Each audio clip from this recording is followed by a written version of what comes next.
Conferences اور conventions میں جاتے تھے تو کنونشن ذرا تھوڑی اگریسولی پلان ہوتی ہیں، مین صبح سے رات تک، اور جب آپ ٹریول کر رہے ہوتے ہیں، آپ نے لوگوں سے ملنا بھی ہے، کھانے بھی کھانے ہیں، لنچ بھی کرنا ہے، تو اس میں ذرا پھر تھوڑا سا آگے پیچھے ہو جاتا ہے، وچ آئی کمپلیٹلی انڈرسٹینڈ۔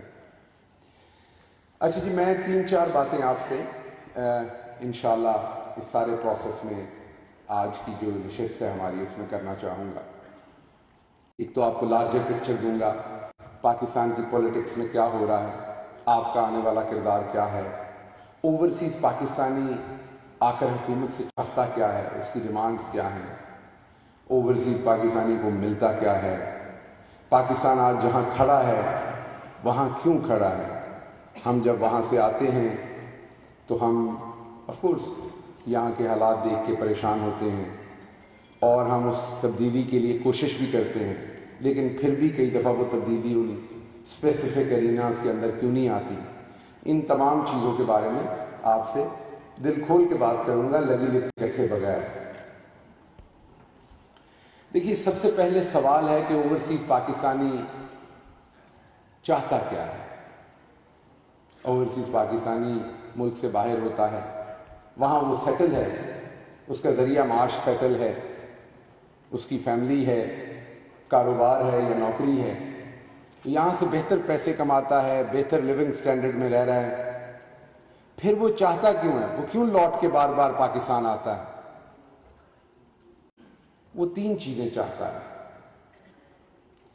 ایک تو اس کا بچپن یہاں پہ ہوتا ہے، وہ اس کو ٹٹولنے، وہ اس کو تلاش کرنے واپس یہاں آتا ہے۔ اس نے اپنی زندگی کے سارے خواب یہاں دیکھے ہوتے ہیں، میں بڑا ہوں گا تو میں یہ کروں گا، میں فلاں کے لیے یہ آسانی پیدا کروں گا، میں فلاں چیز یہاں پر کروں گا۔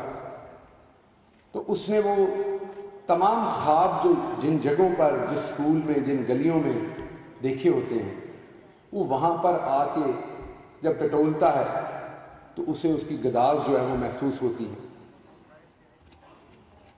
اس کے علاوہ جو بڑی بات ہے وہ یہ ہے کہ ذرا تھوڑی سی آپ نے خاموشی اختیار کرنی ہے پلیز سامنے۔ اس کے بعد جو دوسری چیز امپورٹنٹ اس کے لیے ہے وہ ہے شناخت۔ وہ اپنی شناخت ڈھونڈنے آتا ہے، اس کی شناخت کسی حد تک ہو چکی ہوتی ہے، وہ ڈیوائیڈ ہو چکا ہوتا ہے۔ وہاں میں راجہ صاحب یہاں بیٹھے ہیں، ان کی بیٹی بھی وہاں پڑھتی رہی ہیں، یہ جانتے ہیں کہ میں کتنی بڑی اور کتنی معتبر یونیورسٹی میں وہاں پڑھاتا تھا، امریکہ کی دوسری بڑی یونیورسٹی تھی۔ مجھے یا میری ذات کو پتا تھا کہ وہ کتنا معتبر جگہ ہے یا مجھے اللہ نے کہاں پہنچایا ہے، لیکن اپنی شناخت نہیں تھی، اپنی بات کی شناخت نہیں تھی۔ جب آپ صبح گھر سے نکلتے تھے اور شام کو واپس آتے تھے تو آپ کی ذات کی شناخت نہیں تھی، آپ کے آئیڈیاز کی شناخت نہیں تھی، آپ کے کلچر کی شناخت نہیں تھی، آپ کی ثقافت کی شناخت نہیں تھی، تو کچھ ادھورا پن تھا، کچھ مسنگ تھا۔ وہ تمام چیزیں جو بچپن میں سوچی تھی، بڑا گھر، بڑی گاڑی، بہت سارے پیسے، ٹریول۔ یہاں رانا ستار صاحب بیٹھے ہیں، وہ ٹریول میں ہی رہتے ہیں زیادہ تر، مینوں نہیں پتا یو کے پی ٹی آئی کدوں چلاندے نے، رہندے اتھے ہی نے۔ سو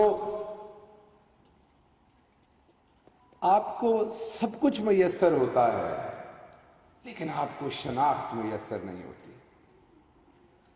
آپ پھڑے مارتے ہیں بیٹھ کے بچوں کے ساتھ، گپیں پھڑے پاکستان کے بارے میں، اپنے خاندان کے بارے میں، اپنے دوستوں کے بارے میں، اپنے ضلع کے بارے میں۔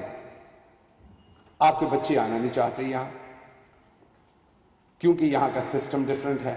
وہ ایک دفعہ آتے ہیں تو انہیں وہ فیلنگ ملتی ہے جس سے وہ دوبارہ آنا نہیں چاہتے۔ آپ انہیں گھنٹوں قائل کرتے ہیں کہ پاکستان سے بڑا اچھا ملک دنیا میں کوئی نہیں ہے، لیکن وہ پھر بھی مان کے راضی نہیں۔ آپ مسجد، بہت سارے ایسے دوست، زیادہ تعداد تو نماز پڑھنے جاتے ہیں آف کورس، بہت سارے دوست پھر اس لیے بھی جاتے ہیں کہ وہاں اپنے ہم وطنوں سے ملاقات ہوتی ہے، نماز کے ساتھ ساتھ کوئی گپ لگ جاتی ہے، افطار کے دنوں میں، سحر کے دنوں میں. پھر ہم اپنی گیدرنگز کرتے ہیں، آپ کو پتا ہے کھانوں پہ وہاں سیاست کی خوب داؤ پیچ ہوتے ہیں. اگر 10 پی ٹی آئی والے ہوتے ہیں تو 2 نون لیگ کے بھی ہوتے ہیں، اور انہوں نے اس پورے گھر دے وچ رفڑ پایا ہوتا ہے اس ڈنر دے وچ. یہ ایک پانی دیجیے گا مجھے پلیز بیٹا، یہ پانی ادھر دیجیے گا. سو اوورسیز پاکستانی جو ہے وہ بنیادی طور پر، شکریہ، وہ بنیادی طور پر شناخت کا متلاشی ہوتا ہے. اس شناخت کے لیے وہ وہاں گھر ہونے کے باوجود یہاں گھر بناتا ہے. پہلے تو جب وہ گھر بنانا شروع کرتا ہے تو اس کو تارے دکھا دیے جاتے ہیں. اکثر تو پلاٹ پہ قبضہ ہو جاتا ہے، ملتا ہے تو بعد میں پتہ چلتا ہے مہنگا مل گیا. مکان بنانا شروع کرتے ہیں تو جو کچھ اس میں ہوتا ہے وہ میرا خیال آپ میں سے بہت ساروں کو پتا ہے. بنا لیتے ہیں تو پیچھے سے رشتہ دار نہیں چھوڑتے اس کو. گاڑی خرید کے جاتے ہیں، نئی چھوڑ کے جاتے ہیں، اگلی دفعہ وہ پرانی ہوئی ہوتی ہے آنے تک. تو یہ سارے مسائل میں سے اوورسیز پاکستانی گزرتا ہے. آبجیکٹو ایک ہوتا ہے شناخت. اسی شناخت کے لیے میں سیاسی طور پہ کہہ رہا ہوں، انسانی طور پہ کسی کو نہیں کہہ رہا. سیاسی طور پر 2 ٹکے کے لوگ جب یہاں سے جاتے ہیں تو ہم ایئرپورٹ پہ ان کا بیگ ریسیو کرتے ہیں، ان کو ریسیو کرتے ہیں، انہیں ٹیکسی میں بٹھاتے ہیں یا اپنے ساتھ بٹھاتے ہیں، لے کے جاتے ہیں، ہوٹل میں کمرہ بک کرواتے ہیں، انہیں شاپنگ کرواتے ہیں، کھانے کھلاتے ہیں، اپنا سارا سٹرکچر تباہ کر کے ان کے ساتھ پھرتے ہیں. امید کیا ہوتی ہے جب میں پاکستان واپس جاؤں گا تو یہ شخص مجھے پہچانے گا، مجھے اگر کہیں مسئلہ ہوگا تو میں اس کو بتا سکوں گا. وہ جو آپ کے دوست، آپ کے ساتھ والے اسکول کے دوست جن کی زندگی میں سے آپ مائنس ہو گئے ہیں، یہاں پر اگر کوئی پولیس میں ہے، اگر کوئی بیوروکریسی میں ہے، اگر کوئی وکیل ہے تو اس نے اپنی ایک شناخت بنائی ہوئی ہے. اب آپ شاید اس سے زیادہ سکسیسفل ہیں لیکن آپ اس پورے منترے میں سے مائنس ہو گئے ہیں تو آپ کا وجود نہیں ہے. جب واپس آتے ہیں تو آپ کی ریلیونس نہیں ہے، آپ ان سے وہ باتیں نہیں کر سکتے. تو اس شناخت کو لانے کے لیے آپ ہوز ہو ہے اس کے ساتھ اپنے کنیکشن مرتب کرنے کی کوشش کرتے ہیں. میں یہ ایک ورکر کی بات نہیں کر رہا، پولیٹیکل ورکر کی اور بات ہوتی ہے، وہ تو آئیڈیالوجی کے ساتھ جاتا ہے. میں جنرل اوورسیز پاکستانی جو اپنی زندگی میں دیکھتا رہا ہوں، جس وجہ سے ہم کلنٹن کی، حالانکہ ہیلری کلنٹن نہ ساڑی پھپھی لگتی ہے نہ انہیں کدی لگنا ہے. اسی انہوں $25,000 دے بہنے، اس تو بعد انہوں یاد بھی نہیں ہوتا. وہ جدو اگلی باری وہ ساڑے کتے سامنے آندی ہے کسی ڈنر تے تو جڑا ساڑا ہینڈلر ہوتا ہے نا جنہیں ساڑے کو پیسے دوائے ہوندے نے چک تھال کے، وہ کنج کہندا ہے مسٹر گل، وہ بھی پیڑے کے منہ نال کہہ دیندی ہے ہاؤ آر یو، وہ دس دیندا ہے کہ یہ گھر گئی سے تو $30,000 لیا سے. سو اصل میں پوری زندگی ہماری شناخت کی جستجو میں گزر جاتی ہے. گھر میں دیکھیں تو وہاں پر تصویریں لگی ہوتی ہیں وہاں کے لوگوں کے ساتھ. وہاں والے ہمیں اپنے آپ میں اپناتے نہیں ہیں کیونکہ آتے میں ساری وہی ہیں پرانی، چھوٹی موٹی چگلی بھی ایسی کرنی ہے، دوجے نو بھی پوچھنا ہے وہ دے کام دے وچ. سانو مسالے والی چیزاں کھان دا بھی شوق ہے، سانو پاکستان اپنی اماں دے نال بھی گھنٹہ گھنٹہ گل کرن دا شوق ہے.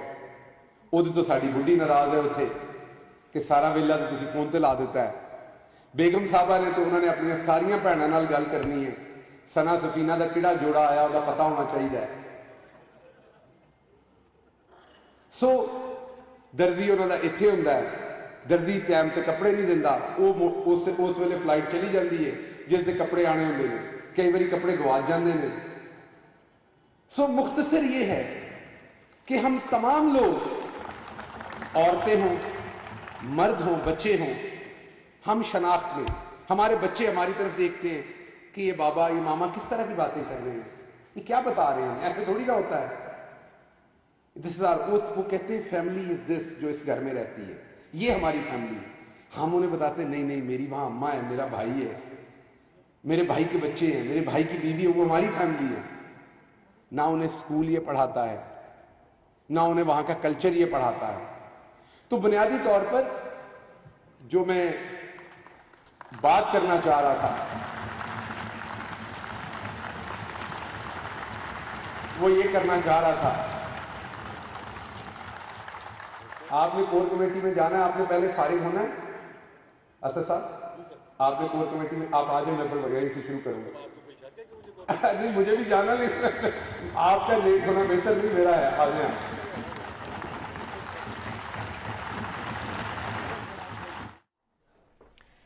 جی ناظرین, کنونشن سینٹر اسلام آباد میں پاکستان تحریک انصاف کا اوورسیز کنونشن آج دوسرے روز بھی جاری ہے. معاون خصوصی ڈاکٹر شہباز گل